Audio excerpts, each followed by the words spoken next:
She gave everything to her work. But someone was watching, planning. He stole everything she created and destroyed her in front of everyone. They threw her away like she was nothing until they realized they needed her. He humiliated her and stole everything, but the board brought her back as the new president. The boardroom doors swung open with a sound that cut through the suffocating silence like a blade through silk. Every person seated around that mahogany table rose to their feet, not out of politeness but out of something closer to instinct. The woman who entered wore no armor, carried no weapon, yet commanded the space as if gravity itself bent to her presence. Her heels clicked against marble floors that had once witnessed her humiliation, each step a metronome counting down to reckoning. At the head of the table, frozen in his leather throne, sat the man who had destroyed her, his face drained of color, hands gripping the armrests until his knuckles turned bone white. The chairman placed a sealed envelope on the polished surface. Its contents would reshape everything. Outside those floor-to-ceiling windows, the city sprawled beneath them like a kingdom waiting for its true ruler. She didn't smile. She didn't need to. Justice doesn't announce itself with fanfare. It arrives in silence, wearing the face of those who were told they were nothing. 6 months earlier, Eleanor Morrison was invisible. Not literally. She occupied space, cast shadows, breathed the recycled air of the 42nd floor of Cardinal Industries like everyone else. But in the language of corporate power, she didn't exist. Her ideas emerged from meeting rooms with someone else's signature. Her late nights fueling breakthrough campaigns earned others promotions, while she received generic praise and a modest bonus that felt more like an insult wrapped in HR protocol. Marcus Hale was different. He existed loudly, vice president of innovation, architect of his own mythology, collector of other people's brilliance. He wore expensive suits that whispered wealth, smiled with teeth too white to be genuine, and spoke in the kind of confident baritones that made boardrooms listen and subordinates shrink. To the world, he was Cardinal Industries' golden future. To Elena, he was the ceiling she kept hitting her head against, always there, always immovable, always stealing the light she generated. She should have seen it coming. People like Marcus don't share credit. They devour it, digest it, and claim it as their own original creation. Before we continue, comment which city you're watching from. The conference room felt smaller than it actually was, walls seeming to contract with each passing second of Elena's presentation. She had spent 6 weeks developing the campaign strategy, now displayed across the screen behind her, a revolutionary approach to Cardinal's struggling consumer electronics division that could potentially save 3,000 jobs and restore the company's reputation after last quarter's devastating product recall.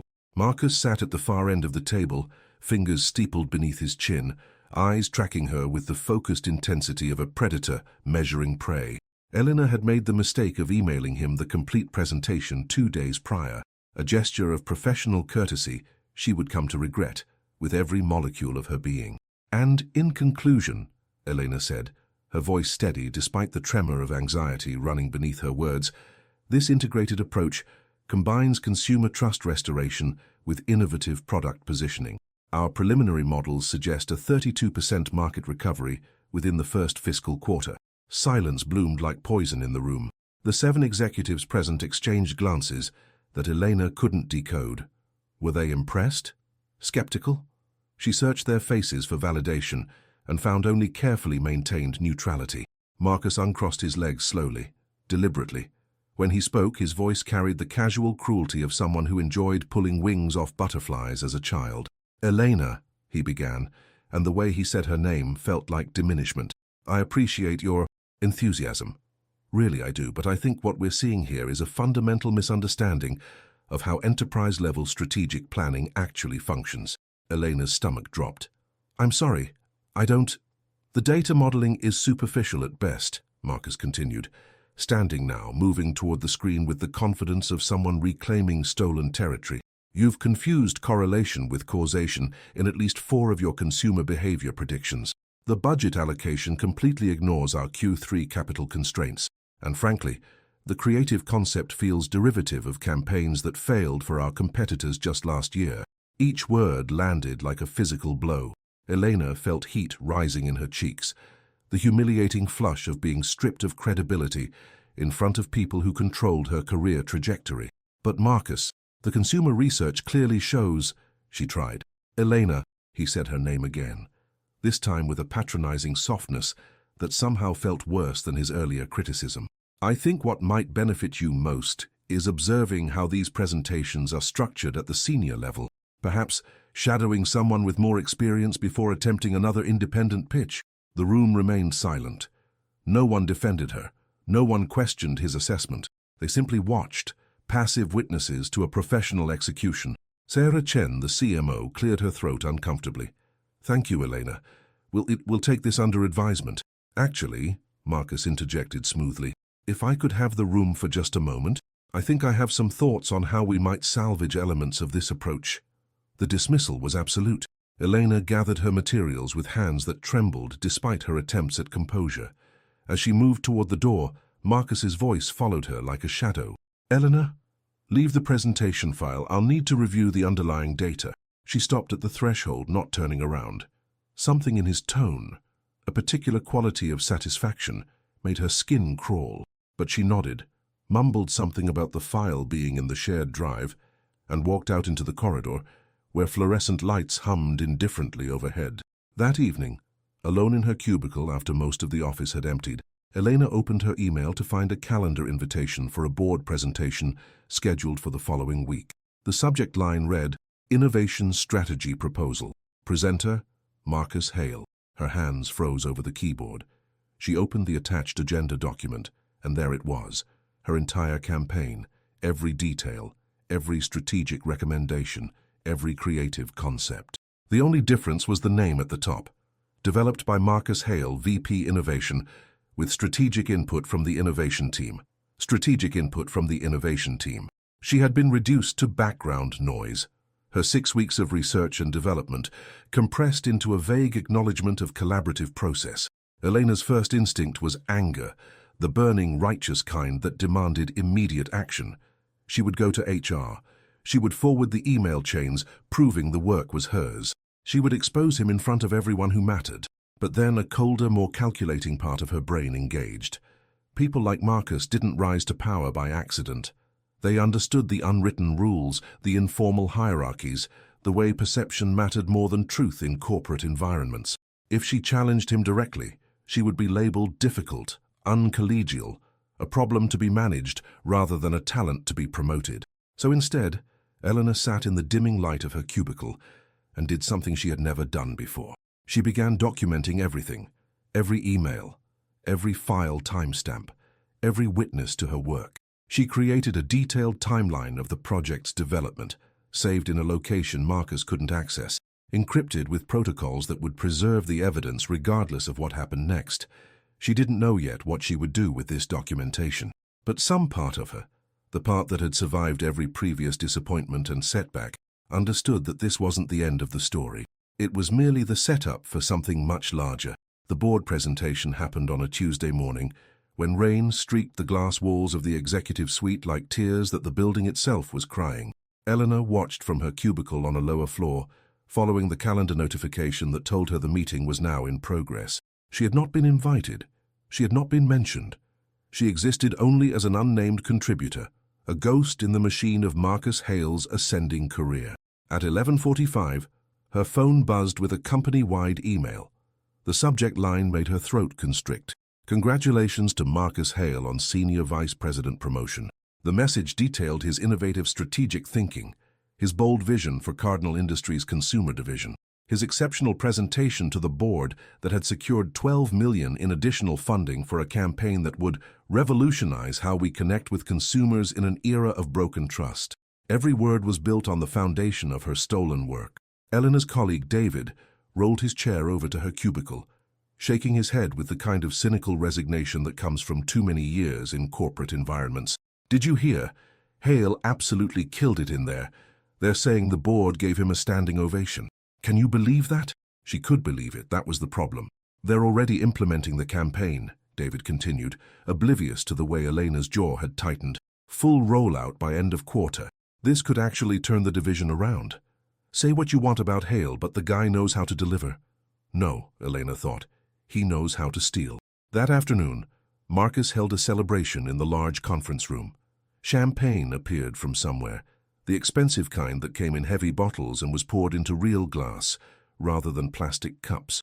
People clustered around him, offering congratulations that fed his ego like fuel to a fire already burning too bright. Elena was expected to attend, not invited personally but expected nonetheless, because these gatherings operated on the assumption of universal joy at someone else's success. She stood near the back, holding a glass she hadn't sipped from, watching Marcus hold court like a king receiving tribute from grateful subjects. He saw her watching. Their eyes met across the room, and for just a fraction of a second something flickered in his expression. Acknowledgement, perhaps, or maybe just satisfaction at seeing her witness his triumph. Then he smiled, raised his glass in her direction with mock inclusivity, and returned to his admirers. The gesture felt like erasure, like he was toast to his own cleverness in making her disappear.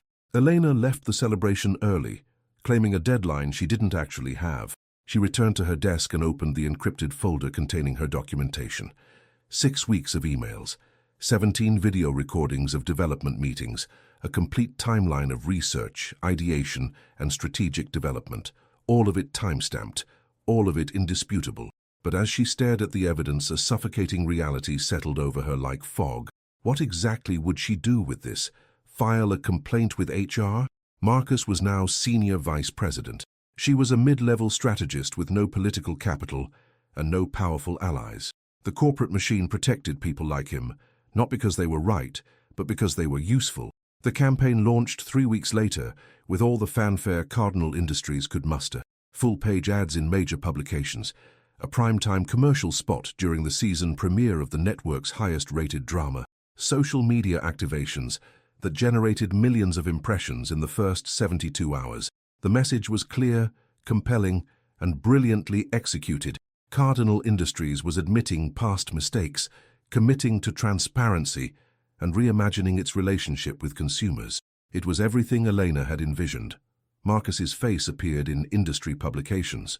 Forbes ran a profile calling him the Fixer, how one executive is rebuilding trust in a skeptical market. Business Insider quoted him extensively on innovation culture and ethical leadership. The irony was so thick Elena could taste it. Him speaking about ethics while wearing the crown he'd stolen from her head. The campaign succeeded beyond even her most optimistic projections. Sales increased 41% in the first quarter. Consumer sentiment surveys showed a dramatic reversal in brand perception. The stock price climbed steadily, adding hundreds of millions to Cardinal's market capitalization. The board was ecstatic. Shareholders were delighted. Marcus Hale was being mentioned in conversations about future CEO candidates. And Eleanor? Eleanor was exactly where she had been 6 months ago. Invisible, undervalued, watching someone else live the professional life that should have been hers. She thought about quitting, drafted resignation letters she never sent, interviewed at competing firms, but couldn't bring herself to follow through. Some paralysis had settled into her bones, a kind of exhausted defeat that made movement feel impossible. It was David who finally said what everyone else was thinking during a late evening when they were among the last people still in the office. "You know that campaign was yours, right?" he said quietly, not looking at her. "We all know.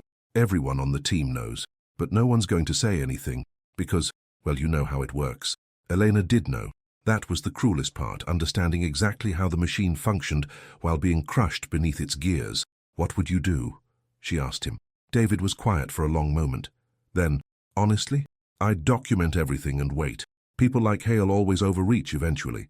They can't help themselves." She wanted to believe him, but waiting felt like surrender, and surrender felt like death. The email arrived on a Thursday afternoon. Subject line cold and bureaucratic. Meeting request, HR discussion, confidential. Eleanor's stomach knotted immediately. These kinds of messages never brought good news. They were the corporate equivalent of a doctor's serious tone before delivering a diagnosis, the verbal preamble to something that would change your life. The meeting was scheduled for 4 o'clock that same day. No context, no agenda.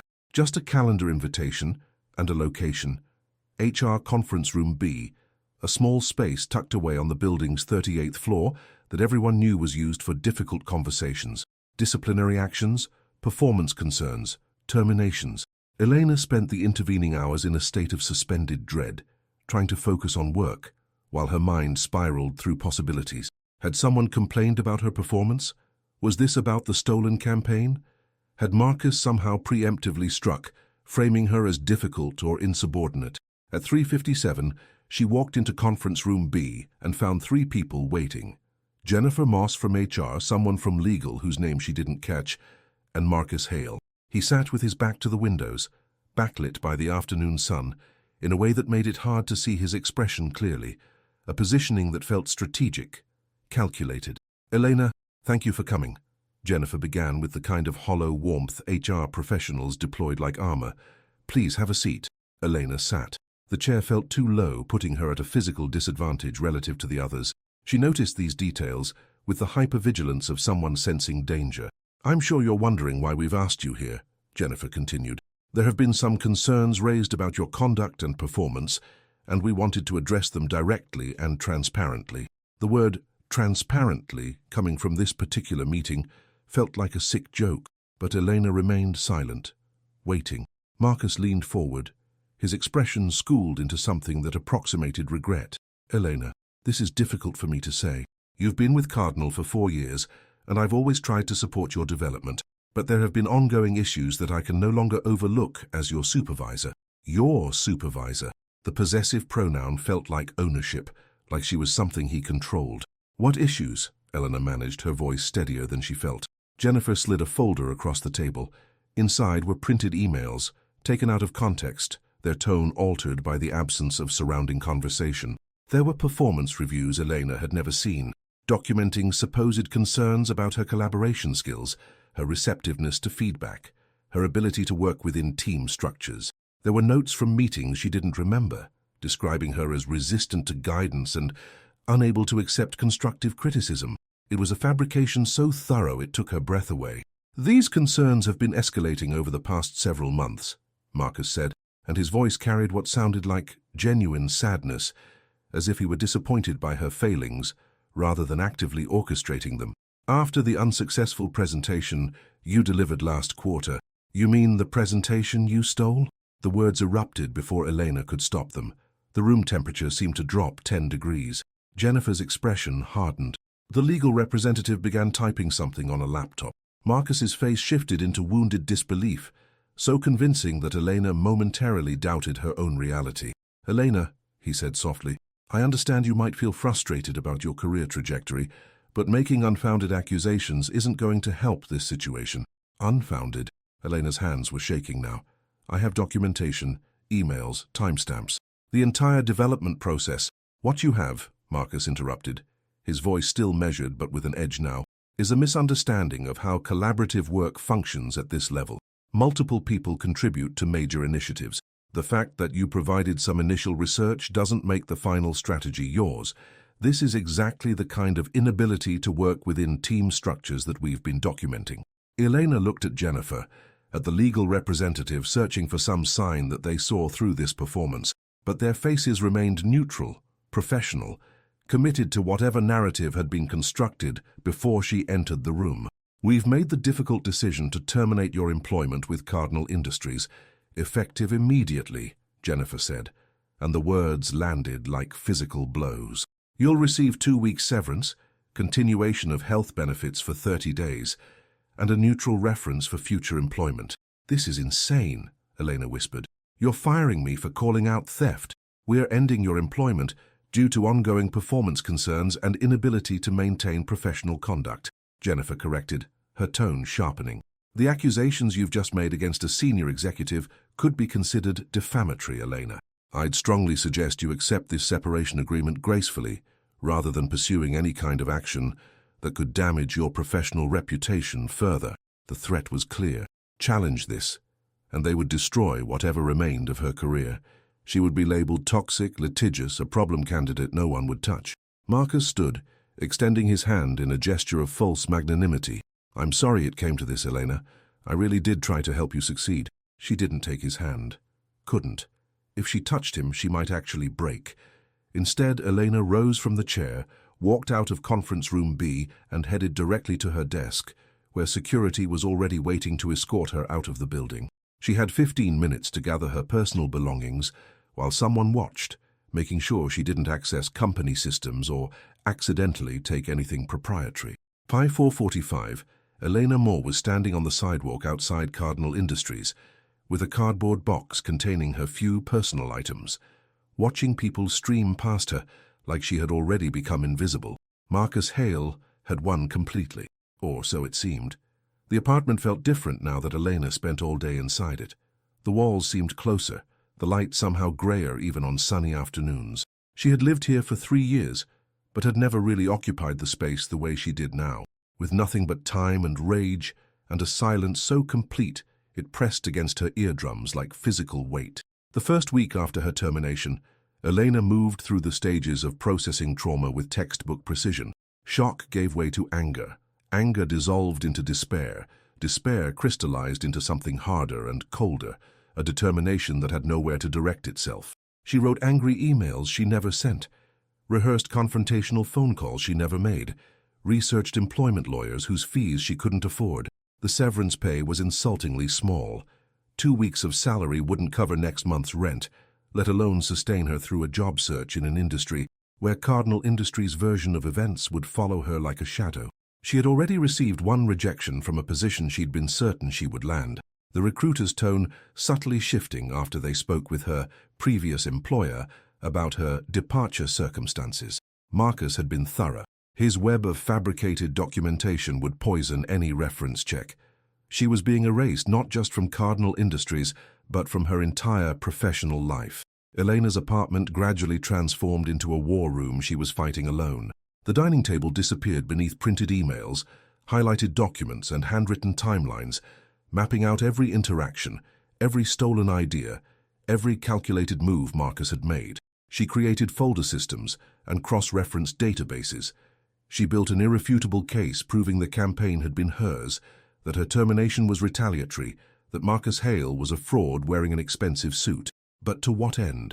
The question haunted her during sleepless 3 a.m., hours when the city outside her window was as restless as her thoughts. She could file complaints with labor boards that would take years to investigate. She could sue, hemorrhaging money she didn't have on legal proceedings that statistically favored large corporations with unlimited resources. She could try going public, posting her evidence online where it would be dismissed as the bitter complaints of a disgruntled former employee. Every path led to the same destination, her destruction. Not Marcus's, hers. On week 3 of unemployment, Elena's mother called from Arizona, her voice carrying that particular quality of maternal worry that somehow made everything worse. "How's the job search going, sweetheart?" Elena lied reflexively. "Good. A few promising leads. Your father and we could help with rent if—" "Mom, I'm fine. Really." But she wasn't fine. She was the opposite of fine. She was someone whose career had been murdered and who was being forced to pretend it died of natural causes.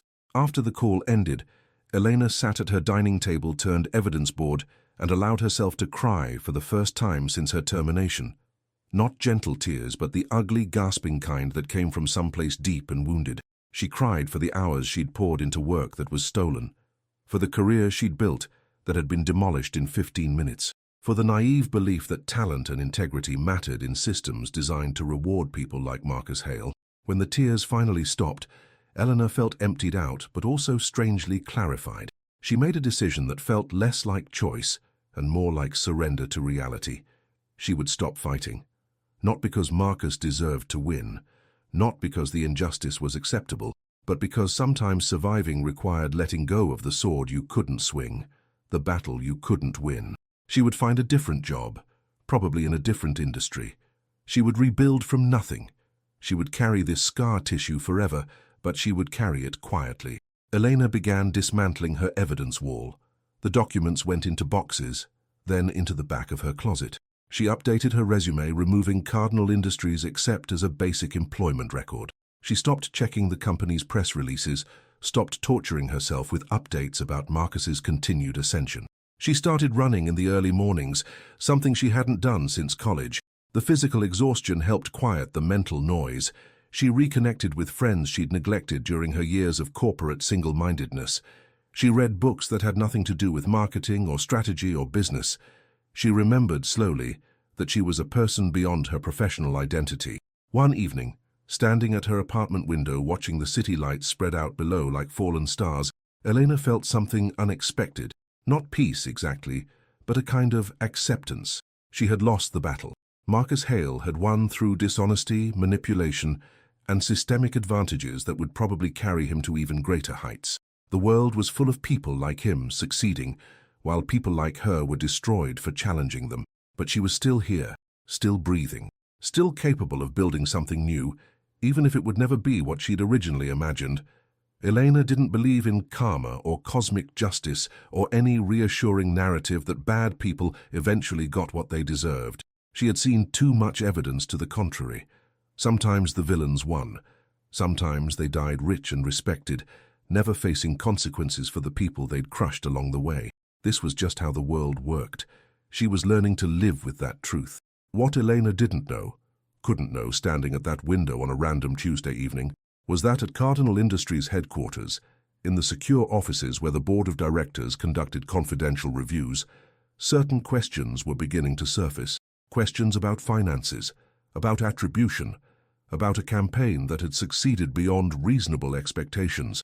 Questions that, once asked, would not stop until they found answers. The first crack in Marcus Hale's carefully constructed empire appeared in the form of a routine audit. Cardinal Industries conducted these financial reviews quarterly, standard procedure for a publicly traded company navigating complex regulatory requirements. They were typically boring bureaucratic exercises that confirmed what everyone already knew. Money went where it was supposed to go, projects stayed within budget parameters, executive discretionary spending fell within established guidelines. This audit was different. Linda Reeves, Cardinal's Director of Internal Controls, noticed the discrepancy on a Wednesday afternoon while reviewing departmental budget allocations for the Innovation Division. It was subtle, the kind of inconsistency that would have been easy to overlook if she hadn't been particularly meticulous about cross-referencing line items against project timelines. The campaign that had saved the Consumer Electronics Division showed research and development expenditures totaling $1.3 million over a 6-month period. But when Linda traced the actual payments through the financial system, she found that nearly $800,000 of that amount had been allocated to external consultants and research firms that she couldn't find any record of delivering actual work product. The invoices existed, the payments had been processed, but the deliverables were mysteriously vague. Strategic consultation, market research synthesis, creative development advisory. When Linda requested the actual reports and presentations these firms had supposedly provided, she received runaround responses from Marcus's administrative staff about files being reorganized during a systems migration. She flagged the discrepancy in her report, noting it as a potential documentation issue that required follow-up. The report went to the CFO, who forwarded it to the audit committee, who brought it to the attention of the full board during their monthly executive session. Board Chair Catherine Vance read the single-paragraph mention with the kind of focused attention that came from 30 years of identifying red flags before they became scandals. Something about the vague consultant descriptions and missing documentation triggered her instinct for corporate malfeasance, an instinct that had served her well during previous board positions where she'd uncovered everything from insider trading to systemic sexual harassment. "I want a comprehensive review," Catherine told the CFO. "Every expenditure in Hale's division for the past 12 months, every consultant, every invoice, every approval chain. If there's nothing wrong, we'll confirm it. If there is something wrong, I want to know before anyone outside this room does." The expanded audit began quietly, conducted by an outside forensic accounting firm that specialized in corporate fraud investigations. Marcus knew something was happening. Audits of this depth couldn't be completely concealed, but he was told it was routine, expanded oversight following the division's high-profile success. Additional scrutiny came with additional funding authority. Nothing to worry about. But Marcus worried anyway because men who build empires on stolen foundations always worry. The forensic accountants were thorough in ways that Cardinal's internal team hadn't been. They demanded not just invoices but correspondence, not just approval signatures but the meeting notes where those approvals were discussed. They interviewed project managers about consultant involvement, asking specific questions about deliverables and communications that revealed none of the expensive outside firms had actually participated in the campaign development. The money had gone somewhere, just not where the documentation claimed. While the financial investigation proceeded, a separate issue emerged from an unexpected source. David Chen, Elena's former colleague who had watched the campaign theft firsthand, found himself in conversation with a new hire in the innovation division, a young strategist named Priya, who was struggling to understand the department's collaborative processes. "I keep proposing ideas in meetings," Priya said over coffee one afternoon, frustration evident in her voice, "and they just disappear." Then a few weeks later, "Marcus presents something almost identical, but there's no mention of my initial work. Is that normal here?" David had heard variations of this complaint before, had lived it himself, but something about Priya's specific situation, combined with the months of guilt he'd carried about Elena's departure, made him decide to do something he'd been too cowardly to do earlier. "Can I see your documentation of the original proposals?" he asked. Priya had kept meticulous records, including dated emails and presentation drafts with file metadata intact. David recognized the pattern immediately. It was exactly what had happened to Elena, what had probably happened to others before her. Marcus operated like a parasite, identifying talented people whose work he could claim, extracting value from them until they became inconvenient, then discarding them. David made a choice that would change everything. He scheduled a confidential meeting with Linda Reeves in internal controls, bringing Priya with him. They laid out the pattern of idea theft, the systemic way Marcus took credit for other people's work. They mentioned Elena's name, her termination, the suspicious timing of it all.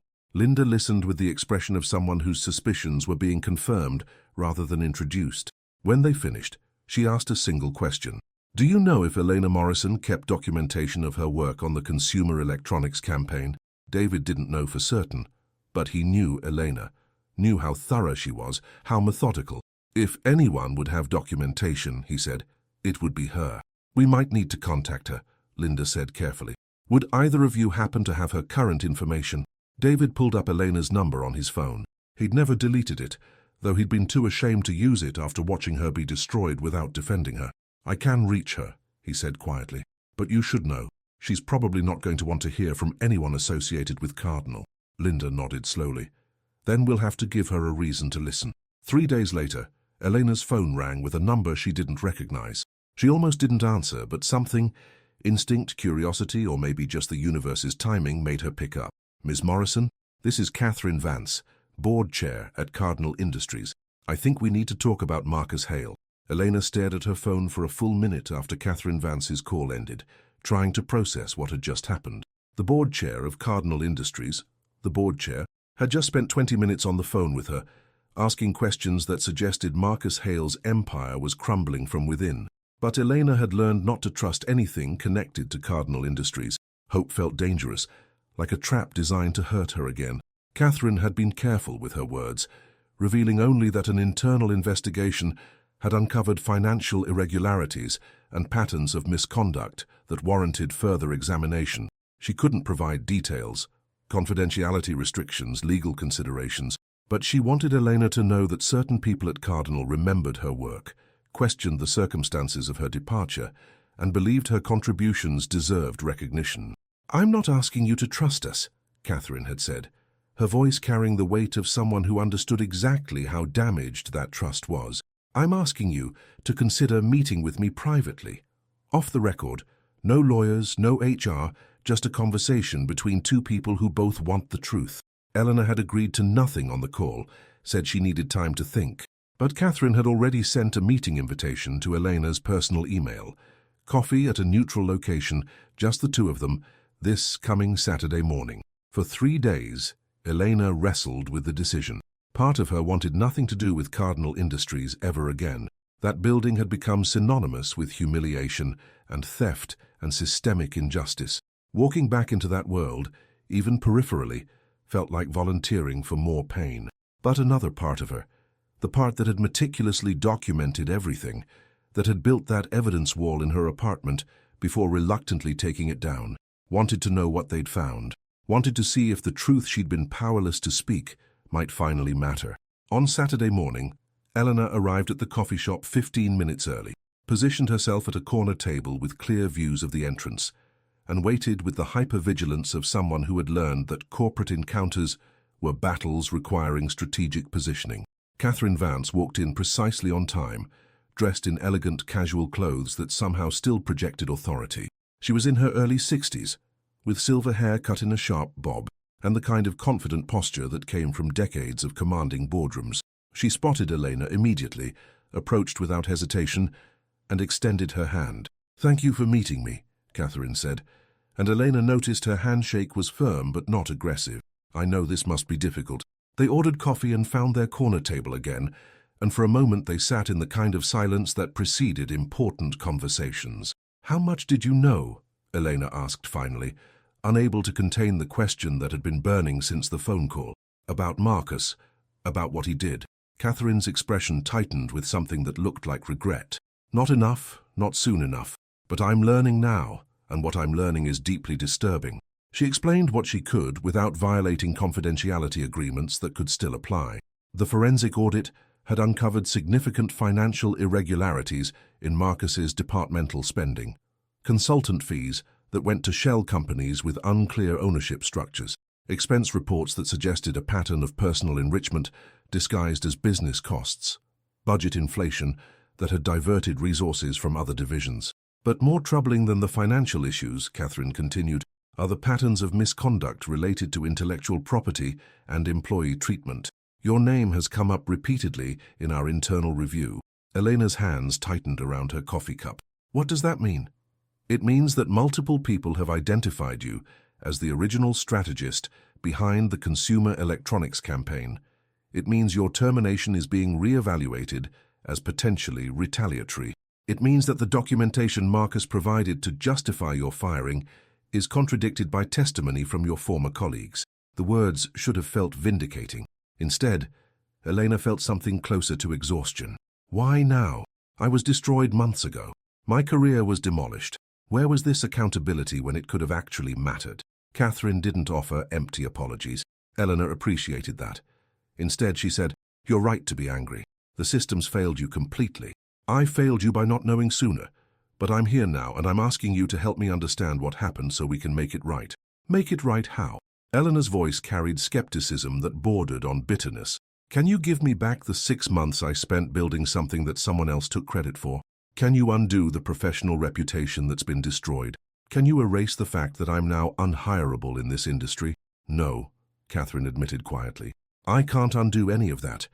But I can ensure that the truth is documented, that Marcus Hale is held accountable, and that you receive the recognition and compensation you deserve for work that saved this company." Elena wanted to believe her. God, she wanted to believe that someone in power actually cared about justice more than corporate reputation management, but she'd been burned too thoroughly to accept anything at face value. "What do you need from me?" she asked. "Your documentation, your testimony, your willingness to participate in what will likely become a very difficult process." Catherine leaned forward slightly. "I won't lie to you, Elena. This will get ugly. Marcus has allies on the board, powerful connections in the industry. He will fight back with every resource at his disposal. If you engage with this process, you'll be opening yourself up to scrutiny and stress, and possibly legal battles." "So why should I?" Elena asked flatly. Catherine was quiet for a moment, choosing her words carefully. "Because some fights matter regardless of the cost. Because your work deserves to be claimed. Because other young professionals are still in that building, still vulnerable to what happened to you, and they deserve better. And because," she paused, meeting Elena's eyes directly, "I think you'll regret it if you walk away now when there's finally a chance to make this right." The words landed with unexpected force. Eleanor had spent months convincing herself that letting go was strength, that accepting defeat was survival. But Catherine was offering something she'd thought was impossible: vindication backed by institutional power. "I kept everything," Eleanor said finally. "Every email, every timestamp, every piece of evidence showing that campaign was mine. It's all documented." "Then bring it to me," Catherine said, "and let's see what we can do with the truth." They talked for another hour, Catherine explaining the investigation process, the timeline, the potential outcomes. When they finally parted, Elena walked back to her apartment with something she hadn't felt in months. Not hope exactly, but purpose. The war wasn't over. Maybe it was just beginning. That evening, Eleanor retrieved the boxes from her closet and rebuilt her evidence wall. But this time, she wasn't building it for herself. She was building it for battle. The Cardinal Industries Board of Directors convened an emergency session on a Tuesday morning, 3 weeks after Catherine Vance's coffee meeting with Elena Morrison. The agenda was vague, urgent operational matter requiring executive session, but everyone present knew this wasn't routine business. Catherine stood at the head of the table, flanked by the company's general counsel and the lead forensic accountant from the external firm they'd hired. The presentation materials she'd prepared ran to 63 pages, each one more damning than the last. "Before we begin," Catherine said, her voice carrying the weight of someone about to detonate something that couldn't be diffused, "I want to remind everyone that this discussion is subject to attorney-client privilege and board confidentiality. Nothing said in this room leaves this room until we collectively decide otherwise." The 9 board members present nodded their understanding. Marcus Hale was notably absent. Catherine had made sure of that, citing conflict of interest given that he was the subject of the investigation. "6 weeks ago," Catherine began, "our internal controls team flagged financial irregularities in the innovation division. What started as questions about documentation has expanded into evidence of systematic fraud, misappropriation of funds, intellectual property theft, and retaliatory termination. This isn't a minor compliance issue. This is criminal behavior that has been ongoing for at least 18 months. She clicked to the first slide, which showed a network diagram mapping financial flows. Marcus Hale established 3 consultant firms, paper entities with no actual employees or operational capacity. Over 18 months, he funneled approximately $1.7 million in company funds through these entities, which then made payments to personal accounts and luxury expenses that include a vacation property in Turks and Caicos, a classic car collection, and private school tuition that his salary couldn't support. Board member Richard Morrison leaned forward, his face reddening. "Are you telling me he was literally stealing from us?" "Yes," Catherine said simply. "But the financial fraud is almost secondary to the intellectual property issues." The next series of slides documented the consumer electronics campaign, Elena's original proposals, time-stamped and metadata verified, compared against Marcus's eventual presentation to the board. The similarities weren't coincidental. They were identical, down to specific phrasing in strategic recommendations. This campaign, which we credited to Marcus Hale and which served as justification for his promotion to senior vice president, was created almost entirely by Elena Morrison, a mid-level strategist he supervised. She developed the research, the strategic framework, the creative concepts, and the implementation timeline. Marcus took her work, presented it as his own, and when she objected, he orchestrated her termination through fabricated performance documentation. The General Counsel clicked to the next section, side-by-side comparisons of the performance concerns Marcus had documented against testimony from Elena's other colleagues and supervisors. The fabrication was obvious once you saw the contradictions. Previous managers had rated Elena as exceptional. Colleagues described her as collaborative and innovative. The negative documentation appeared suddenly and exclusively from Marcus, coinciding exactly with the period when she'd been developing the campaign he'd stolen. "How did we not catch this?" asked Sandra Chen, the board member who chaired the compensation committee. "How did HR and legal sign off on terminating someone with this kind of contradictory record?" The general counsel shifted uncomfortably. Marcus presented a compelling narrative. He had positional authority. "And frankly, our systems are designed to trust executive judgment, particularly at the VP level. It's a structural vulnerability we need to address." Catherine clicked to the next section, which showed a pattern analysis. Eleanor Morrison wasn't the only victim. "We've identified at least 4 other employees in the innovation division whose work was systematically appropriated by Marcus. 2 of them left voluntarily after being denied credit. 1 was pushed into a different department. 1 is still with the company, but has essentially stopped contributing any original ideas." The room fell silent as the implications settled over them like toxic fog. This wasn't one bad decision. This was a pattern of predatory behavior that had been rewarded with promotions, raises, and institutional credibility. "What's our exposure?" Richard Morrison asked, and Elena recognized the voice of corporate self-preservation. "Substantial," the general counsel responded. "Civil litigation from Elena Morrison alone could run into millions, especially given the documentation she's provided. The other employees could bring similar claims. The financial fraud is criminal. We're required to report it to appropriate authorities. And there's the reputational damage. If this becomes public before we control the narrative, the fallout could be catastrophic." Catherine let them sit with that reality for a moment before continuing. We have three options. 1. Contain this internally, settle quietly with affected parties, terminate Marcus and hope nothing leaks. 2. Go public proactively, demonstrate our commitment to accountability, accept the short-term pain for long-term credibility. 3. The coward's path, do minimal damage control and hope we can ride it out.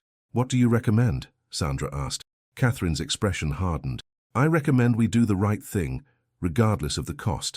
We acknowledge the systemic failures that allowed this to happen. We provide full restitution to affected employees. We terminate Marcus Hale immediately and cooperate with criminal investigations. And we implement structural changes to ensure this never happens again. That's corporate suicide, Richard protested. Our stock price is built partially on stolen work, Catherine interrupted. The success we've been celebrating came from Elena Morrison's strategy. We've been rewarding a thief and destroying the person who actually created value. If we can't stomach the consequences of making that right, then we don't deserve to lead this company. The debate continued for another 2 hours, but Catherine had framed it in a way that made anything less than full accountability look like cowardice. By the end of the meeting, the board had voted, not unanimously, but decisively, to pursue option 2. Marcus Hale would be terminated for cause. Elena Morrison would be contacted with an offer of restitution and recognition, and the truth would be made public, whatever the cost. There's one more thing, Catherine said as the meeting concluded. The Innovation Division needs leadership. Our SVP of Innovation is about to be fired, and that position is critical to our ongoing operations. We'll need to conduct a search, Sandra said. Maybe promote from within or recruit externally. Catherine smiled slightly. I have a candidate in mind. Someone who's already proven they can deliver exceptional results under the most difficult circumstances. Someone who has every reason not to trust us, but might be willing to give us a chance to do better. The implication hung in the air. Richard Morrison shook his head in disbelief. You can't be serious. You want to bring Elena Morrison back, after what we did to her? I want to give her the position Marcus Hale stole, Catherine said firmly. It's not adequate compensation for what she's been through, but it's a start. The call came on a Thursday evening while Elena was making dinner. Nothing elaborate, just pasta and vegetables prepared with the kind of distracted mechanical efficiency of someone whose mind was elsewhere. She'd spent the past 3 weeks providing documentation to Catherine Vance and Cardinal's legal team, reliving every painful detail of her experience through testimony and evidence that felt like reopening wounds she'd barely begun to heal. The investigation had been thorough to the point of exhaustion, lawyers asking the same questions from different angles, forensic accountants wanting clarification on timeline details, HR representatives conducting what they called restorative interviews that felt more like autopsies of her destroyed career. Elena had cooperated fully, but without hope. She'd learned the hard way that corporate accountability often meant elaborate apologies and minimal consequences. She expected Cardinal would offer her some financial settlement, with a non-disclosure agreement attached, congratulate themselves on taking the high road, and move on while Marcus Hale landed softly at another company that wouldn't bother to check his references too carefully. So when her phone rang with Catherine Vance's number, Elena answered expecting another round of documentation requests or procedural updates. Instead, Catherine said, "Can you come to Cardinal Industries tomorrow morning, 10 o'clock? There's something the full board would like to discuss with you in person." Elena's stomach knotted. What kind of something? The kind that needs to be said face to face, Catherine replied, her tone revealing nothing. I promise you this is something you'll want to hear, but it needs to happen in person.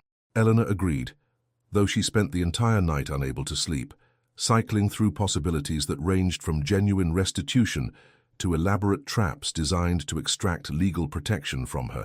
By the time morning arrived, she'd exhausted herself with speculation and decided to simply show up and see what happened. She dressed carefully, professional clothes that projected competence and dignity without appearing as though she was trying to impress anyone. She wasn't here to audition for their approval. She was here because she'd been summoned, and she'd be damned if she'd give them the satisfaction of seeing her look diminished. The Cardinal Industries building looked exactly as she remembered. Glass and steel and architectural intimidation designed to make humans feel small. Eleanor walked through the lobby for the first time in months, and security directed her to the executive elevators that went directly to the top floor. Not the HR conference room where she'd been terminated, not some anonymous meeting space, the executive floor. Catherine met her as the elevator doors opened, her expression warm but impossible to read. "Elena, thank you for coming. The board is assembled and ready." "The entire board?" Elena asked, suddenly uncertain. "All 9 voting members," Catherine confirmed. This decision needed to be unanimous. She led Elena down a corridor lined with photographs of the company's history. Founders, milestone products, iconic campaigns. At the end of the hall stood double doors that opened into the main boardroom, a space Elena had never entered before. It was intimidating by design. Massive table, leather chairs, windows overlooking the city like a declaration of dominance. All 9 board members stood as Elena entered. The gesture was so unexpected that she stopped in the doorway, suddenly aware of how significant this moment was supposed to be, even though she didn't yet understand why. Catherine guided her to a seat at the table, not at the end where petitioners usually sat, but integrated into the board's circle. Once Elena was seated, Catherine remained standing, her hands resting on the chair back in front of her. "Elena Morrison," Catherine began formally, and her voice carried the weight of institutional authority. "On behalf of Cardinal Industries' Board of Directors, I want to begin with an apology that is inadequate by definition, but necessary nonetheless. You were failed by our systems, betrayed by someone in a position of trust, and subjected to injustice that should never have been possible. We cannot undo that harm, but we can acknowledge it fully and without reservation." Elena sat very still, not trusting herself to speak. "Our investigation has conclusively determined that the consumer electronics campaign credited to Marcus Hale was your work. The strategic framework, the research foundation, the creative execution, all of it originated with you. Your termination was retaliatory and based on fabricated documentation. What happened to you was not only unjust, but potentially criminal in its execution." Catherine clicked a remote, and a screen descended from the ceiling, displaying a document that Elena recognized even from a distance. Her original campaign proposal, time-stamped and verified. "This board has voted unanimously to take the following actions," Catherine continued. "First, Marcus Hale's employment with Cardinal Industries has been terminated for cause, effective immediately. Second, all negative documentation related to your performance has been removed from company records and replaced with formal recognition of your contributions. Third, you will receive full financial restitution, including back pay, compensation for emotional distress, and credit for the promotion you should have received." Elena's hands were trembling slightly.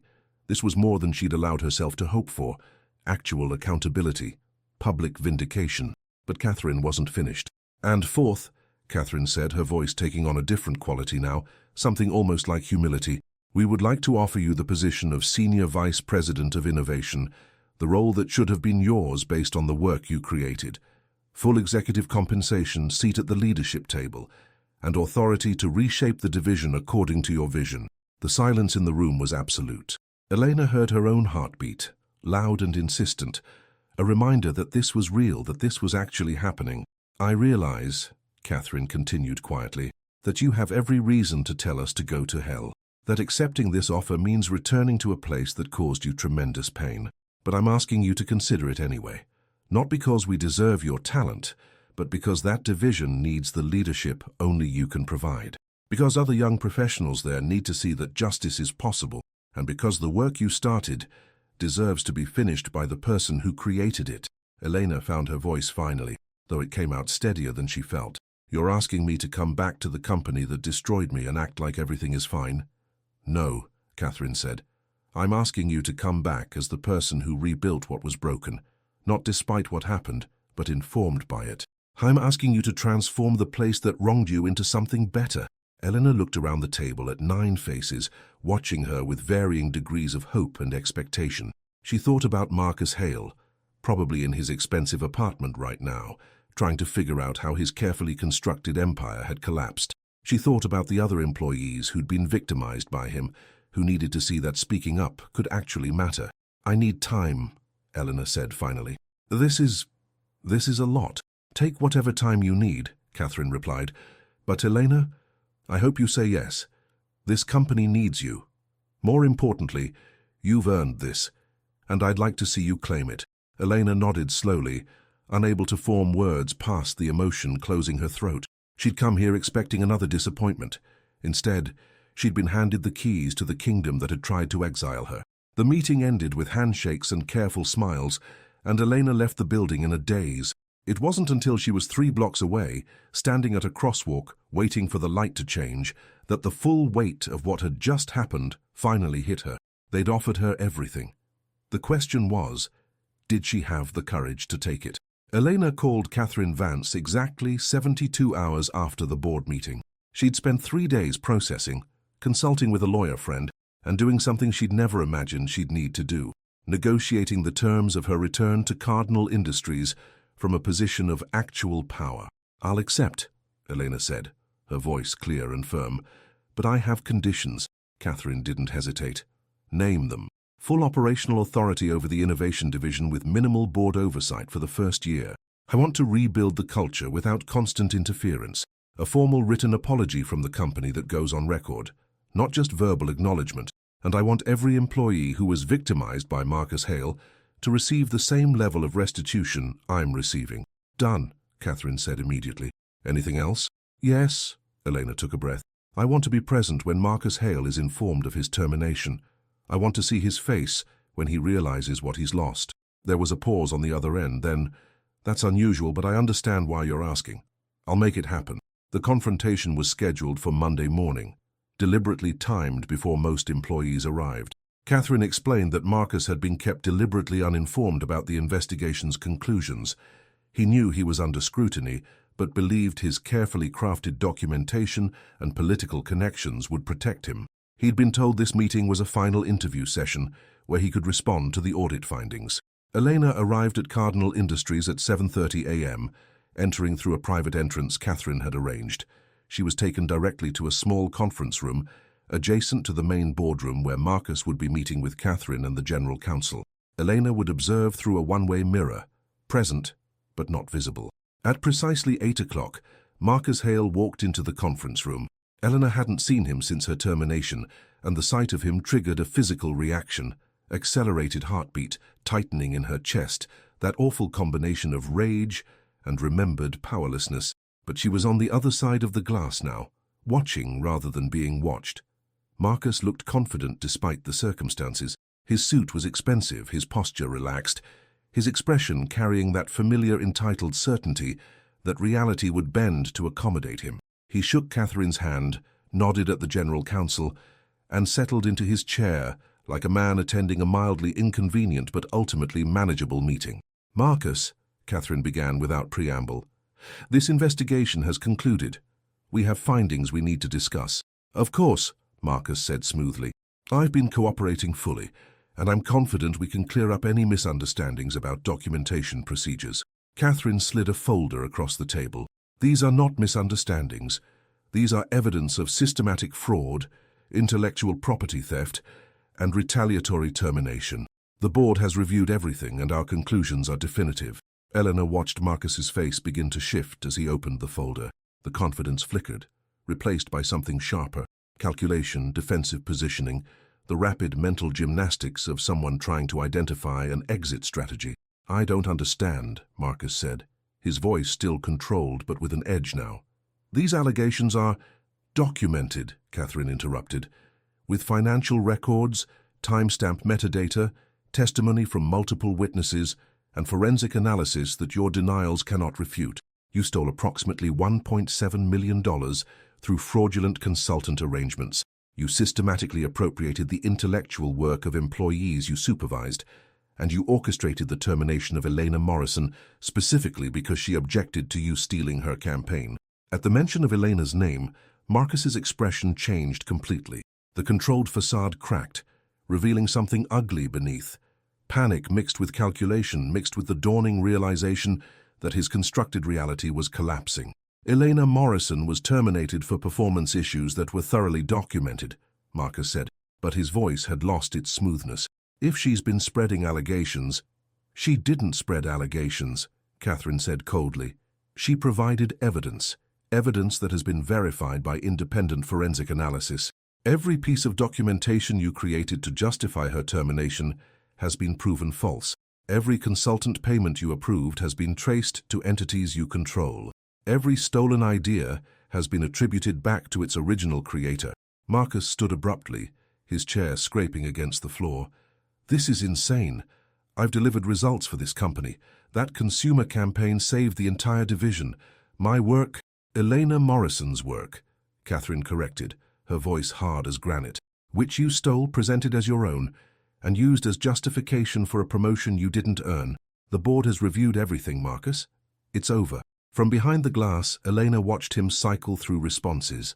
Denial, anger, attempts at manipulation. She'd imagined this moment countless times during her months of exile, but the reality was different than her fantasies. She'd thought she'd feel triumphant watching him fall. Instead, she felt something colder and more complicated. Not joy at his destruction, but a kind of grim satisfaction that reality was finally catching up to deception. Your employment with Cardinal Industries is terminated effective immediately, Catherine continued. Security is waiting outside to escort you out of the building. You have 30 minutes to collect personal items from your office under supervision. The company will be reporting the financial fraud to appropriate law enforcement agencies. You should contact an attorney. Marcus's face had gone from red to pale, the emotional whiplash visible in real time. You can't do this. I have contracts. I have board supporters. I'll sue this company into...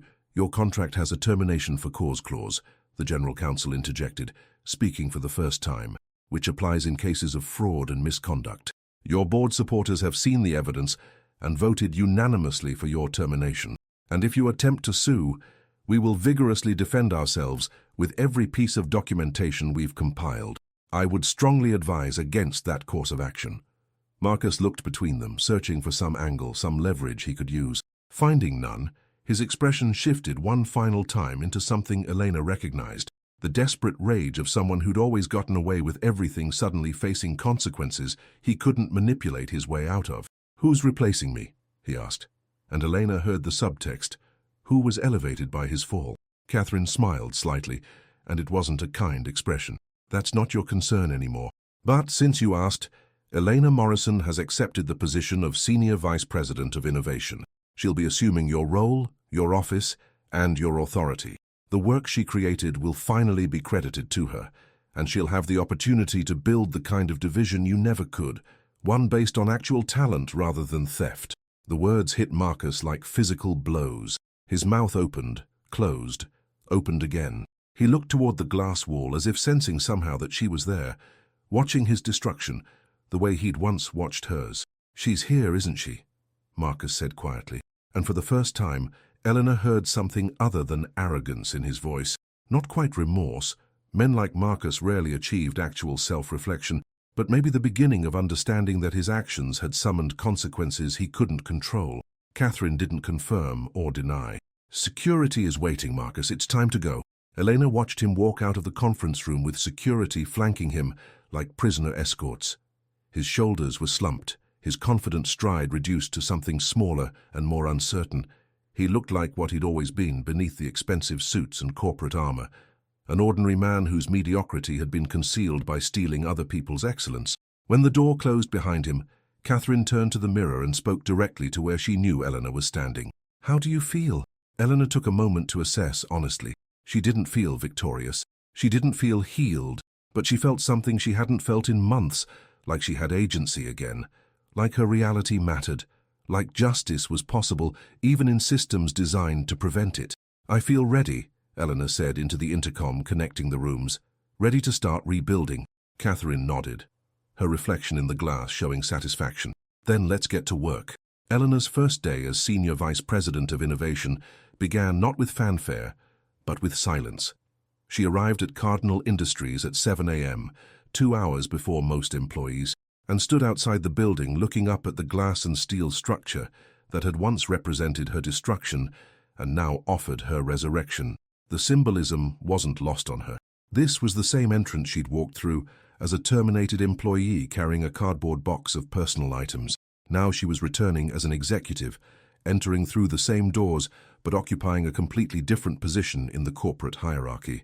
Catherine met her in the lobby, holding 2 coffees and wearing an expression that mixed hope with apprehension. Ready? As I'll ever be, Eleanor replied, accepting the coffee. They rode the elevator to the executive floor in silence.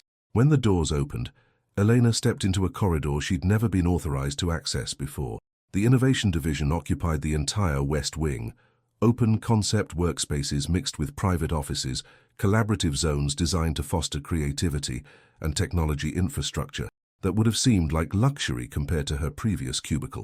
At the end of the corridor stood the corner office that had been Marcus Hale's. Catherine had explained that his personal items had been removed, his computers forensically imaged and cleared, and the space prepared for Elena. But nothing could fully erase the presence of someone who had occupied a space with such toxic authority. Elena walked in and immediately understood what Catherine had meant about the space needing to be reclaimed. The office was beautiful, floor-to-ceiling windows overlooking the city, sleek furniture, enough square footage to make her previous workspace feel like a closet. But it still felt like Marcus's office, haunted by the decisions made here, the people he'd destroyed from this position of power. "We can redecorate however you want," Catherine said gently. "New furniture, different layout, whatever makes it feel like yours." "Thank you," Elena said, setting her bag down on the desk that would be hers. "But first I need to address the division. Everyone needs to know what happened and what's going to change." Catherine nodded. "I've called an all-hands meeting for 9 o'clock. The entire innovation team will be there. How much do you want me to share about the circumstances?" "Everything," Elena said firmly. "The theft, the termination, the investigation, the restitution. If we're rebuilding culture, we start with radical transparency." At 9 o'clock, Elena walked into the large conference space where the Innovation Division had assembled. 73 people filled the room, their faces showing varying degrees of confusion, curiosity, and apprehension. She recognized some of them, former colleagues who'd watched her be destroyed and done nothing. Others were new, hired during the month she'd been gone. Catherine introduced her formally, providing the basic facts. Eleanor Morrison was the new SVP of Innovation. Marcus Hale had been terminated for cause, and significant changes were coming to how the division operated. Then Catherine stepped aside, and Elena took the floor. "Most of you don't know me," Elena began, her voice steady despite the anxiety churning in her stomach. "Those who do remember me as someone who was humiliated and fired 6 months ago. You probably heard various explanations for my departure: performance issues, inability to collaborate, not being a good cultural fit. All of those explanations were lies." The room was absolutely silent. Eleanor could see people exchanging glances, unsure how to process what she was saying. "Marcus Hale stole my work, claimed it as his own, and when I objected, he orchestrated my termination through fabricated documentation. The consumer electronics campaign that saved this division and earned him a promotion was my strategy, my research, my creative vision. He took it, presented it to the board, and built his career on theft." She paused, letting the words settle. Several people looked genuinely shocked. Others, including David Chen, she noticed, looked like they were finally hearing someone say what they'd known but been too afraid to acknowledge. "The board conducted a comprehensive investigation and determined that everything I just said is factually accurate. Marcus Hale was terminated 3 days ago. I've been offered this position not as a favor, but as restitution for what was stolen from me." Elena clicked to the next slide, showing the organizational changes she'd been planning. "But I didn't accept this role just to claim what should have been mine. I accepted it because the culture that allowed Marcus to operate the way he did needs to be completely dismantled and rebuilt. Some of you were his victims too. I know at least 4 people in this room had their ideas appropriated, their contributions erased, their careers stunted because someone in power decided your value was something to be extracted rather than recognized." She saw heads nodding, saw people looking at each other with recognition dawning on their faces. "So here's what's going to change," Elena continued. "First, we're implementing new documentation systems that track ideation from conception through execution, with clear attribution at every stage. Second, we're establishing a confidential reporting structure that allows anyone to flag concerns about intellectual property or misconduct without fear of retaliation. Third, we're conducting individual reviews with every person in this division to understand what you're working on, what you need, and what barriers you're facing." She clicked to the final slide, a simple statement in large text. "Excellence recognizes excellence. Mediocrity steals it. I can't undo what happened to me or to anyone else who was victimized by the previous leadership," Eleanor said. "But I can make sure it doesn't happen again." This division will succeed or fail based on the actual contributions of the people doing the work, not the ability of executives to claim credit they didn't earn. If you have talent, you'll be recognized. If you collaborate genuinely, you'll be valued. And if you try to operate the way Marcus Hale did, you'll be removed. She looked around the room at faces that now showed a mix of emotions: relief, hope, skepticism, cautious optimism.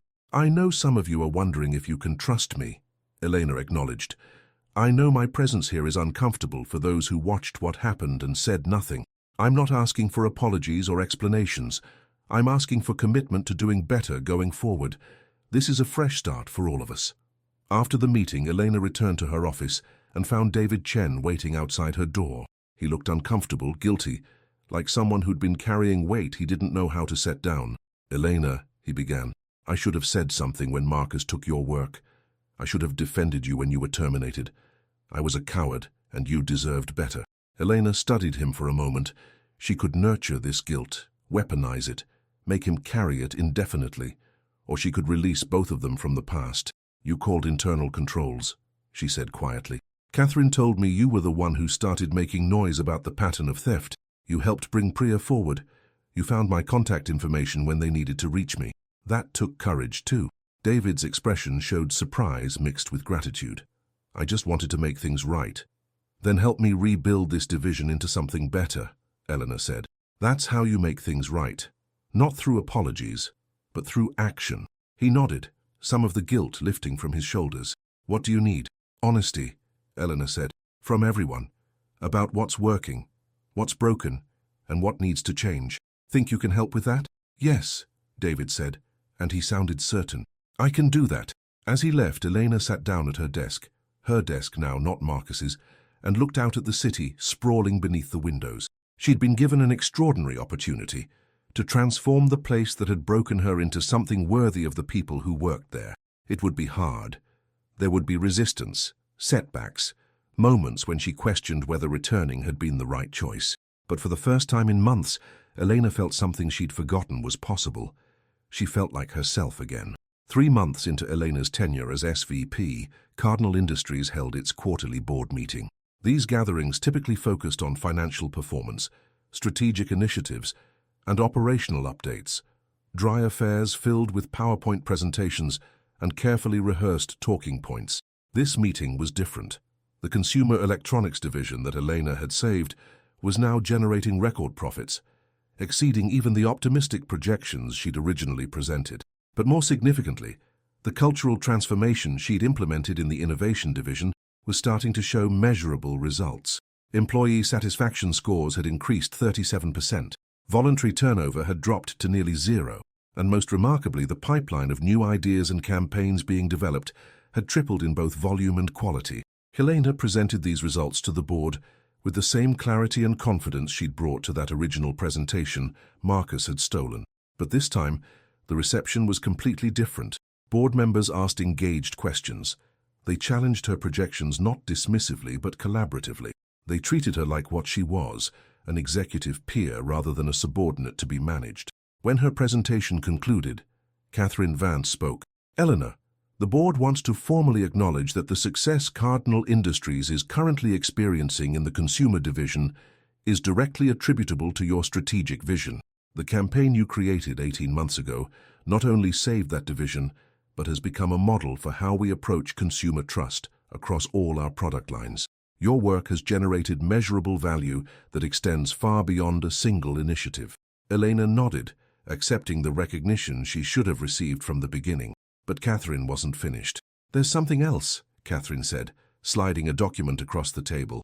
"The board has voted to implement what we're calling the Morrison Protocol, a company-wide policy requiring clear attribution for intellectual work, protecting employees who report misconduct, and establishing severe consequences for anyone who attempts to claim credit for others' contributions. It will be part of our executive compensation structure, our performance review processes, and our corporate governance standards." The document was comprehensive, pages of policy language that essentially codified everything Elena had been implementing in her division into company-wide practice. It represented something larger than restitution. It was institutional memory, a structural safeguard designed to prevent future Marcus Hales from operating with impunity. Your name will be attached to this policy permanently, Catherine continued. Every Cardinal Industries employee, current and future, will understand that intellectual honesty and proper attribution aren't just ethical principles, they're requirements embedded in how we operate. Elena felt emotion tightening her throat but kept her voice steady. Thank you. This matters more than you know. There's one final piece of business, Catherine said, her expression shifting to something harder. Marcus Hale. The name still carried weight in the room, even 3 months after his departure. Elena had deliberately avoided thinking about him, focusing instead on building rather than dwelling on the past. But she'd known this moment would come eventually. The forensic investigation we conducted revealed that Marcus's theft extended beyond what we initially discovered, Catherine explained. The financial fraud was more extensive, the pattern of intellectual property theft more systemic. Our legal team has compiled everything into a comprehensive case file that has been provided to both the District Attorney's Office and the SEC. She clicked to the next slide, showing a timeline of legal proceedings. 2 weeks ago, Marcus Hale was formally indicted on multiple counts of fraud, embezzlement, and corporate malfeasance. The charges carry significant prison time if he's convicted. Additionally, several former employees have filed civil suits against him personally for damages related to intellectual property theft and defamation. Elena absorbed this information with complicated feelings. Part of her, the part that had spent months destroyed and powerless, felt vindication at seeing consequences finally catch up to him. But another part felt something closer to exhaustion. Even his downfall required energy and attention she'd rather direct elsewhere. The reason I'm sharing this with you, Catherine continued, is that you'll likely be called as a witness in both the criminal and civil proceedings. The prosecution believes your case is the most clear-cut example of his pattern of behavior. Your testimony would be crucial to securing a conviction. How long would the trial process take? Eleanor asked. Potentially a year or more, the general counsel responded. Multiple depositions, possible trial testimony, media attention. It won't be easy. Eleanor looked around the boardroom at faces waiting for her response. This was her choice. She could pursue maximum accountability for Marcus, or she could decline to participate and focus on moving forward. Both options were valid. Both carried costs. I'll testify, Eleanor said finally, not because I need to see him punished, but because the record needs to be clear. Other people he victimized deserve to see that speaking up matters, and future victims in other companies need to see that this kind of behavior can actually lead to consequences. Catherine nodded with evident respect. That takes courage. We'll support you throughout the process in any way we can. The meeting concluded with handshakes and congratulations on her division's performance.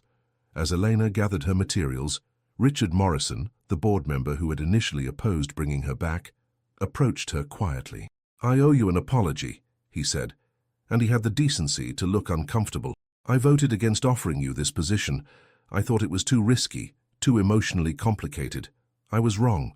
You've exceeded every expectation, and more importantly, you've reminded this board what actual leadership looks like. Elena could have been gracious and dismissed his apology with platitudes. Instead, she met his eyes directly. You weren't wrong to be skeptical. I was an unknown quantity, returning to a place that had traumatized me. But you were wrong to prioritize corporate comfort over doing the right thing. I hope that's something you remember next time someone's asking for accountability rather than accommodation. Richard nodded slowly, accepting the rebuke. I will, and for what it's worth, I'm grateful you proved me wrong. After he left, Eleanor walked back to her office and found an unexpected package on her desk. Inside was a framed copy of her original campaign proposal, the one Marcus had stolen, with a small plaque beneath it. The work that saved Cardinal Industries, created by Elena Morrison. A handwritten note from Catherine accompanied it. So you never forget what you're capable of, and so everyone who enters this office knows the truth. Elena hung the frame on the wall where it would be visible from her desk, not as a shrine to past injustice, but as a reminder of something more important, that truth could prevail, that systems could change, and that the work itself, the actual creative labor of building something meaningful, mattered more than who claimed credit for it. That evening, Elena received an email from an address she didn't recognize. The subject line read, "Thank you from a former colleague." She opened it cautiously. Ms. Morrison, you don't know me, but I was one of the people Marcus Hale stole from before you. I left Cardinal quietly 2 years ago because I couldn't fight him and didn't think anyone would believe me if I tried. When I heard what happened to you and how you fought back, I started documenting my own case. I filed a civil suit last week using your situation as precedent. My lawyer thinks we have a strong case because of the pattern you helped expose. I wanted you to know that what you did, coming forward, providing documentation, testifying, made it possible for others like me to finally speak up. You didn't just save yourself. You saved all of us who were silenced. Thank you. Eleanor read the message 3 times, feeling the weight of impact she hadn't fully considered. Her choice to fight hadn't just been about personal vindication. It had created a roadmap for others, trapped in similar situations. The Morrison Protocol wasn't just a policy. It was permission for future victims to believe that accountability was possible. She composed a brief response. Your courage in coming forward matters just as much as mine did. Thank you for trusting that the system could work if we pushed hard enough to make it work. I hope you get the justice you deserve. As she hit send, Elena leaned back in her chair and looked out at the city lights beginning to illuminate as evening settled over the skyline. Somewhere out there, Marcus Hale was probably in his attorney's office, strategizing his defense, trying to find some angle that would let him escape consequences one more time. But the walls were closing in. The evidence was overwhelming, the testimony was damning, and most importantly, the pattern was established. He wasn't a misunderstood executive dealing with a disgruntled employee. He was a systematic predator who had finally encountered victims who refused to stay silent. Eleanor didn't need to see him convicted to feel vindicated. She'd already won the more important battle, reclaiming her narrative, rebuilding her career, transforming the system that had enabled him. Whatever happened in criminal court was just paperwork confirming what she already knew.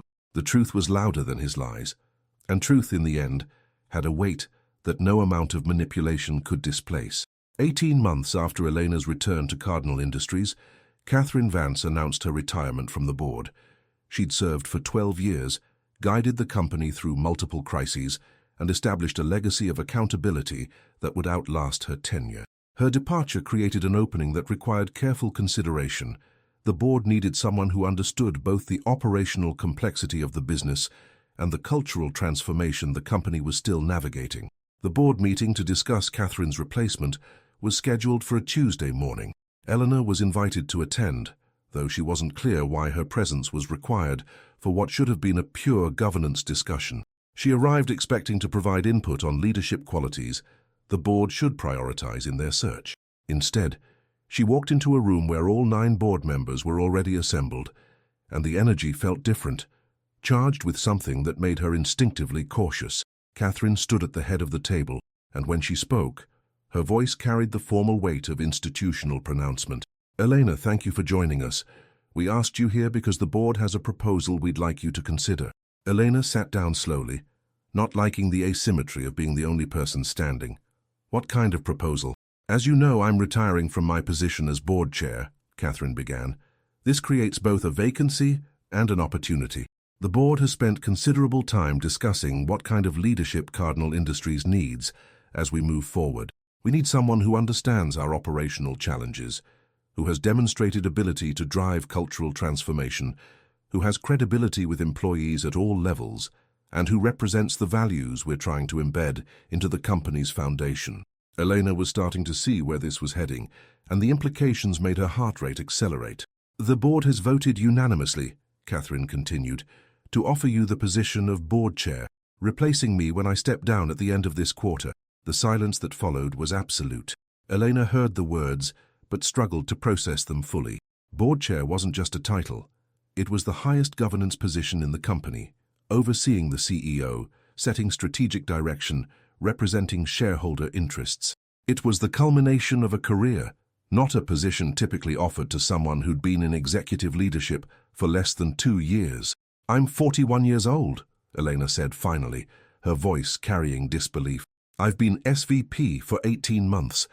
There are people with decades more experience who don't have what you have, Catherine interrupted gently. Elena, you've transformed the innovation division from a toxic environment of theft and fear into the highest performing unit in the company. You've implemented systems that have been adopted company-wide. You've testified in legal proceedings that took real courage. You've become a visible symbol of what accountability looks like. The board doesn't want safe, traditional leadership. We want someone who will continue pushing this company to be better. Sandra Chen spoke up. We've watched you handle everything that's been thrown at you with integrity and strategic brilliance. You understand this company from the ground up, not because you rose through traditional hierarchies, but because you've experienced both the best and worst of what we're capable of. That perspective is invaluable. But the board chair position requires, Elena searched for the right words, political navigation, stakeholder management, experience with. You've been managing all of that for 18 months, Richard Morrison said. Every decision you've made as SVP has been scrutinized by people looking for you to fail. You've exceeded every expectation while maintaining focus on what actually matters, results and people. That's exactly what this position requires. Elena looked around the table at faces that had once condemned her, then investigated her, then vindicated her, and now were offering her something she'd never imagined possible. The trajectory from terminated employee to board chair was so improbable, it felt fictional. What about the CEO? Eleanor asked. David Reynolds has been in that role for 6 years. How does he feel about this? David fully supports it, Catherine said. In fact, he specifically recommended you. He believes having a board chair who truly understands operational realities will make him more effective, not less. Elena stood and walked to the windows, looking out at the city that had once seemed to mock her failure, and now sprawled beneath her like possibility made tangible. She thought about the Elena who had been escorted out of this building with a cardboard box. She thought about the months of darkness when she'd believed her career was permanently destroyed. She thought about the courage it had taken to walk back through those doors and reclaim what had been stolen. And she thought about what accepting this position would mean, not just for her, but for every person who'd ever been victimized by someone with institutional power. It would mean that speaking up could lead not just to survival but to transformation, that victims could become leaders, that the systems designed to protect predators could be rebuilt to protect everyone else. If I accept, Eleanor said, turning back to face the board, I'm going to continue pushing for changes that make some people uncomfortable. I'm going to insist on transparency that feels excessive to people who prefer ambiguity.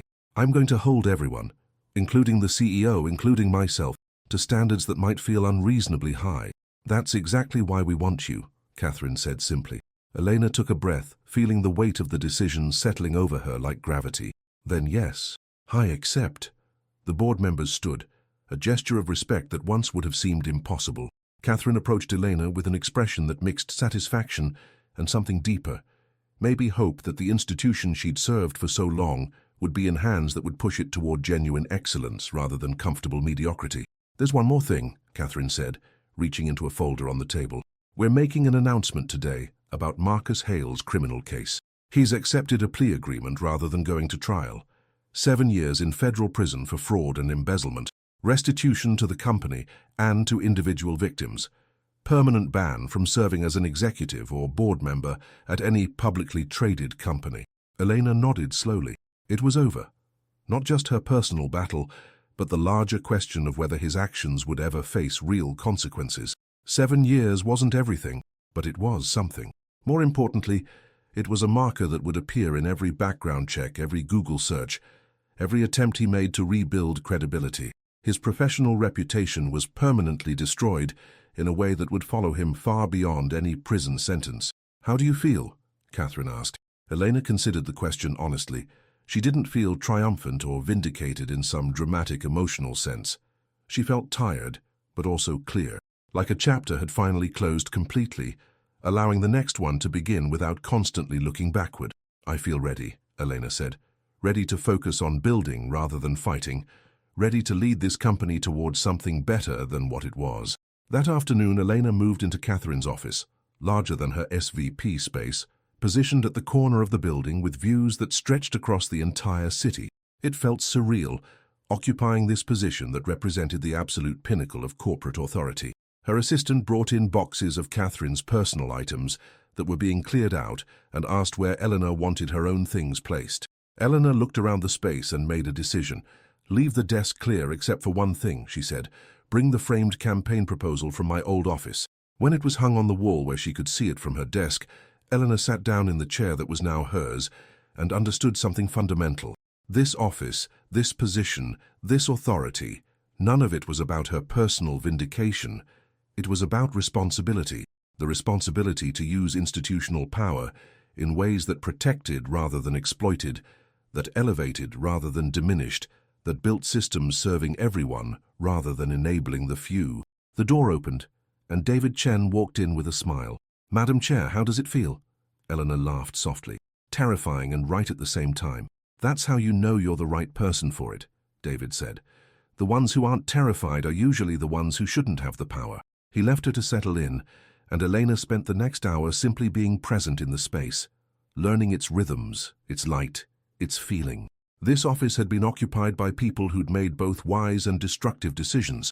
She would add her own choices to that history, and she was determined they would be choices that made the institution better rather than simply more profitable. As evening light slanted through the windows, Elena opened her laptop and drafted an email to the entire company. "I'm honored to accept the position of board chair, and I'm grateful for the trust this represents. My commitment to you is simple. I will work every day to ensure Cardinal Industries is a place where talent is recognized, where contributions are attributed honestly, where speaking up is protected rather than punished, and where we measure success not just in financial terms, but in the dignity we afford every person who contributes to our collective work. We have more to do. Let's do it together." She hit send and watched the message propagate through the system, reaching thousands of people whose professional lives she now had significant influence over. It was a responsibility she hadn't sought, but one she was determined to honor. The city lights began illuminating outside her windows, and Elena Morrison, former mid-level strategist, terminated employee, vindicated victim, SVP, and now board chair, looked out at the view that was hers not through theft or manipulation, but through work that mattered and courage that sustained. She had won, but more importantly, she had transformed what winning meant. 5 years after Elena Morrison became board chair of Cardinal Industries, the company published its annual impact report. The document ran to 73 pages, but the most significant section appeared on page 12, a 5-year analysis of employee satisfaction, retention, innovation output, and ethical compliance metrics. Every single measure had improved by double-digit percentages. More importantly, the report included something unprecedented in corporate communications: direct testimony from employees describing how the culture had transformed from competitive and extractive to collaborative and genuine. The Morrison Protocol, initially implemented at Cardinal, had been adopted by 47 other major corporations as a model for ethical workplace practices. Business schools taught case studies about the transformation Elena had led. Industry publications regularly featured her in conversations about what authentic leadership required in practice rather than theory. But Elena herself had grown weary of the attention. She'd done dozens of interviews, delivered countless speeches, been profiled in magazines that called her everything from the conscience of corporate America to the executive who proved justice is possible. She appreciated the platform, but found it exhausting to be constantly defined by what had happened to her, rather than what she was building. On a Tuesday morning in late autumn, Elena walked through the innovation division and stopped at a cubicle where a young strategist named James was presenting his campaign concept to a small team. She watched from a distance, not interrupting, just observing the collaborative dynamic. Ideas were challenged respectfully, credit was shared openly. The senior team member facilitating the discussion made sure every voice was heard. This was what she'd been building. Not her personal vindication, but a culture where what had happened to her would be functionally impossible, because the systems prevented it structurally. James noticed her watching and waved her over nervously. "Ms. Morrison, did you need something?" "Just watching good work happen," Eleanor said with a smile. "Carry on." That evening, Eleanor sat in her office as the sun set over the city and allowed herself a moment of reflection. Marcus Hale had been released from federal prison 6 months ago, after serving his full sentence. She'd heard through various channels that he'd moved to a different state, was working in some non-executive capacity for a small firm that hadn't done thorough background checks, was trying to rebuild a life that would never achieve the heights he'd once stolen his way toward. She felt nothing about his situation, not satisfaction at his continued diminishment, not sympathy for his consequences, just indifference. He was no longer a presence in her narrative, barely a footnote in the story that had continued long after his chapter ended. What mattered more was the email she'd received that morning from a young woman named Sarah, who worked in the marketing division. Sarah had written to thank Elena for the culture she'd built, explaining that she'd come to Cardinal from another company where her ideas had been routinely stolen by male supervisors. At Cardinal, she'd found something different, a place where her contributions were recognized, where the systems protected rather than exploited her, where she could actually build a career based on merit rather than political maneuvering. "You changed my professional life," Sarah had written, "not because you saved me personally, but because you built something that saves people systematically. That's what real leadership looks like." Elena had printed the email and added it to a folder she kept in her desk, a collection of similar messages from people she'd never met, but whose lives had been touched by the systems she'd implemented. These messages mattered more than magazine profiles or board resolutions. They were evidence that transformation was possible, that courage could be contagious, that individuals working with integrity could actually change institutions. As darkness settled over the city, Elena looked at the framed campaign proposal still hanging on her wall, the work that had started everything. But she no longer saw it as a memorial to theft or vindication. She saw it as a reminder of something more fundamental, that the work itself mattered.